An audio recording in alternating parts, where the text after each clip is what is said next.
Hello friends, അസ്സലാമു അലൈക്കും. ഇതെൻ്റെ ഫസ്റ്റ് വീഡിയോ ആണ്. എല്ലാവരും സപ്പോർട്ട് ചെയ്യണം. രാത്രിയിലേക്കുള്ള ഭക്ഷണം തയ്യാറാക്കിയാലോ? രാത്രിക്കും ചോറോ എന്ന് വിചാരിക്കുന്ന ആൾക്കാരുണ്ടാവും. പക്ഷെ ഞങ്ങൾ രാത്രിയും കഴിക്കും. ഉച്ചക്കത്തെ ചോറ് ബാക്കിയുണ്ടെങ്കിൽ അന്നത്തെ രാത്രിക്കത്തെ ഫുഡ് എന്തായാലും ചോറിന് 3 നേരം ചോറ് കിട്ടിയാൽ കഴിക്കുന്ന ടീമാണ് ഞങ്ങൾ. ഉച്ചയ്ക്കൊരു വീട്ടുകൂടലുള്ളതുകൊണ്ട് ഉച്ചഭക്ഷണം ഞങ്ങൾ ഉണ്ടാക്കിയിട്ടില്ല. അതുകൊണ്ടത് വൈകുന്നേരത്തേക്കാക്കി. ചോറ് എന്തായാലും റൈസ് കുക്കറിൽ എത്തിയിട്ടുണ്ട്. അതിന് കുറച്ച് നേരം അവിടെ ഇരിക്കട്ടെ. ഇനി പയറ് കറി ഉണ്ടാക്കാം. ഒരു കുക്കറിലേക്ക് കുറച്ച് ചെറുപയറിടുക, കുറച്ച് വെള്ളം ഒഴിക്കുക, അതിലേക്ക് കുറച്ച് മഞ്ഞൾപ്പൊടിയും ഉപ്പും ഇടുക. ഞാനുണ്ടാക്കുന്ന പോലെ ഒന്നും ആയിരിക്കില്ല നിങ്ങളുണ്ടാക്കുക. എൻ്റെ ഒക്കെ സിമ്പിളാണ്, പെട്ടെന്ന് കഴിയണം. ഇവിടെ പിന്നെ ചെറുപയറൊന്നും മക്കളല്ലാതെ വേറെ ആരും കഴിക്കില്ല. അതുകൊണ്ട് അതിലേക്ക് പച്ചമുളകോ വേറൊന്നും ചേർക്കുന്ന അവർക്ക് ഇഷ്ടമില്ല. ചെറുപയർ അവിടെ കുക്കറിലാവട്ടെ. അപ്പോഴത്തേക്ക് നമുക്ക് കുറച്ച് ചീര ഉപ്പേരി ഉണ്ടാക്കാം. ഞങ്ങൾക്ക് ഇവിടെ ഒക്കെ ഉപ്പേരിയാണ് കേട്ടോ, തോരൻ അങ്ങനെ വേറെ പേരൊന്നുമില്ല. ചീര മുറിച്ച് വെച്ചിട്ടുണ്ട്. ഇനി അതിലേക്ക് തേങ്ങയും പച്ചമുളകും കൂടി ചതച്ചെടുക്കാം. ചീര ഉപ്പേരി ഞങ്ങൾ താളിക്കുകയാണോ തൂനിക്കുക എന്നാണ് ഞങ്ങൾ പറയാം. അത് വെളുത്തുള്ളിയിലാണ് കേട്ടോ.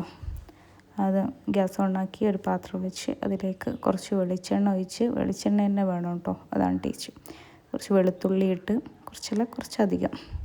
അത് നല്ല ബ്രൗൺ കളറായി വരുമ്പോഴത്തേക്ക് നമുക്ക് ചീര അതിലേക്കിടാം. ചീര ഒന്ന് ഇളക്കി കൊടുത്ത് അതിലേക്ക് ഈ ചതച്ച് വെച്ച തേങ്ങയും പച്ചമുളകും കൂടി ചേർത്ത് ആവശ്യത്തിനുള്ള ഉപ്പും ഇട്ട് ഒന്ന് ഇളക്കി നമുക്കൊന്ന് മാറ്റി വെക്കാം. ഇനി ഇത് പയറ് കറിയിലേക്കുള്ള തേങ്ങയാണ് കേട്ടോ. തേങ്ങയും കുറച്ച് വലിയ ജീരകം കൂടി അരക്കുക. അതിലേക്ക് വേവിച്ച് വെച്ച ചെറുപയർ ഇട്ടിട്ട് ജസ്റ്റ് ഒന്ന് ക്രഷ് ചെയ്തെടുക്കുക. ഇനി അത് തളിക്കാൻ വേണ്ടിയിട്ട് ഒരു ചട്ടി വെക്കുക. അതിലേക്ക് ചെറിയ ഉള്ളിയാണ് വേണ്ടത്. എൻ്റെ അടുത്ത് ചെറിയ ഉള്ളി ഇല്ലായിരുന്നു. വലിയ ഉള്ളി ഇടുക, കറിവേപ്പില ഇടുക. അതൊക്കെ ഇട്ട് തളിക്കുമ്പോൾ അതിലേക്ക് ആ ചെറുപയർ അരച്ച് വെച്ചത് ചേർക്കാം. നേരത്തെ നമുക്കൊരു മീൻകറി വയ്ക്കുമല്ലോ. ഒക്കെ സിമ്പിളാണ്, ഒക്കെ പെട്ടെന്ന് കഴിയുന്ന സംഭവമാണ്. തക്കാളി, പച്ചമുളക്, വെളുത്തുള്ളി ഇതൊക്കെ ഉലുവ പൊട്ടിച്ചിട്ട് അതിലേക്കിടുക. മഞ്ഞൾപ്പൊടി, മുളകും പൊടി, ഉപ്പ് ഇതൊക്കെ ഇട്ടിട്ട് അതൊന്ന് നന്നായിട്ട് പച്ചമണം മാറുന്നവരെ ഒന്ന് ഇളക്കി കൊടുക്കുക. എന്നിട്ട് അതിലേക്ക് ചൂടുവെള്ളം ഒഴിക്കുക. പിന്നെ ആവശ്യത്തിനുള്ള പുളിവെള്ളം കൂടി ഒഴിച്ചിട്ട് ഒന്ന് തിളക്കാൻ വേണ്ടിയിട്ട് മാറ്റി വെക്കുക. തിളച്ച് കഴിയുമ്പോൾ നമുക്കതിലേക്ക് മീനിടാം. അതിന് മുന്നേ കുറച്ച് മീൻ നമുക്ക് പൊരിക്കാൻ വേണ്ടി മഞ്ഞൾപ്പൊടി, ഉപ്പും കുറച്ച് വെളിച്ചെണ്ണയും മുളക് പൊടിയും മാത്രമേ ചേർക്കുന്നുള്ളൂ, വേറെ ഒന്നും ചേർക്കുന്നില്ല.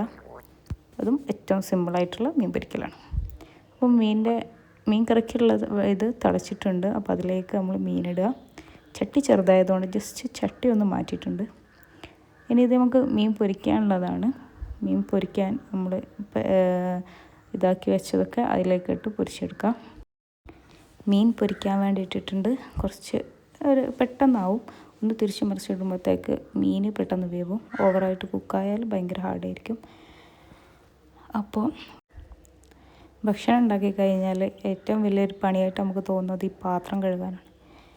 എടുക്കുന്ന പാത്രം അന്നേരം കഴുകിയാൽ പെട്ടെന്ന് കഴിയും. പക്ഷേങ്കിൽ ഇതെല്ലാം കൂടി കൂട്ടി വെച്ച് ഒരു ലോഡുണ്ട്.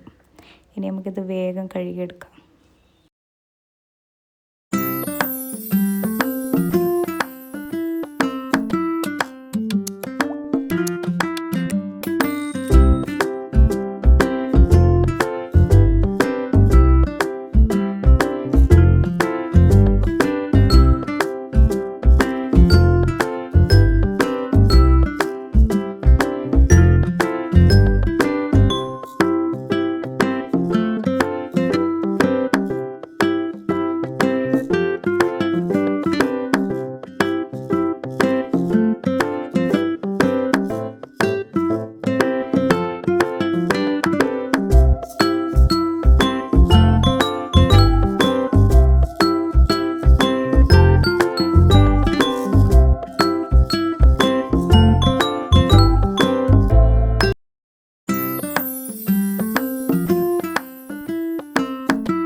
പാത്രമൊക്കെ കഴുകി കഴിഞ്ഞിട്ടുണ്ട്. ഇനി നമുക്ക് ചോറ് എടുക്കാം.